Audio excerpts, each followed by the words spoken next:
కాకినాడ జిల్లా పిఠాపురం నియోజకవర్గంలో మాలా మహాగర్జన అధ్యక్షులు లాజర్బాబు సమావేశం నిర్వహించారు. ఆగ్రహం సెంటర్లో కొందరు వ్యక్తులు గంజాయి అమ్ముతూ స్థానిక పిల్లలను పాడు చేస్తున్నారని తెలిపారు. వెంటనే పోలీసులు వారిపై చర్యలు తీసుకోవాలని కోరారు. నియోజకవర్గంలో ఎలాంటి అసంఘటిత కార్యక్రమాలు జరగకుండా పోలీసులు జాగ్రత్తలు చేపట్టాలని ఆయన సూచించారు.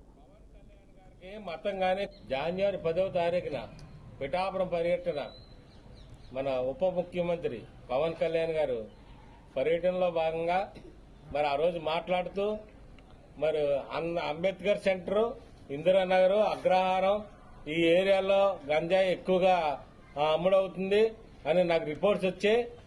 కనుక దాన్ని మీరు వెంటనే కూడా అరికట్టాలని పోలీసులను హెచ్చరించడం జరిగింది.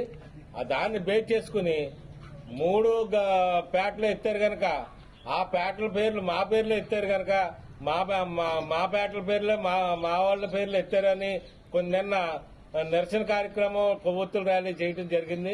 దళిత నాయకులు కొంతమంది మీరందరూ కూడా మరి ఆ విధమైన ఇది చాలా తప్పుడు ప్రచారం. ఇది పవన్ కళ్యాణ్ గారికి మతం గాని కులం గాని అది ఏ ప్రాంతమో ఏ మతమో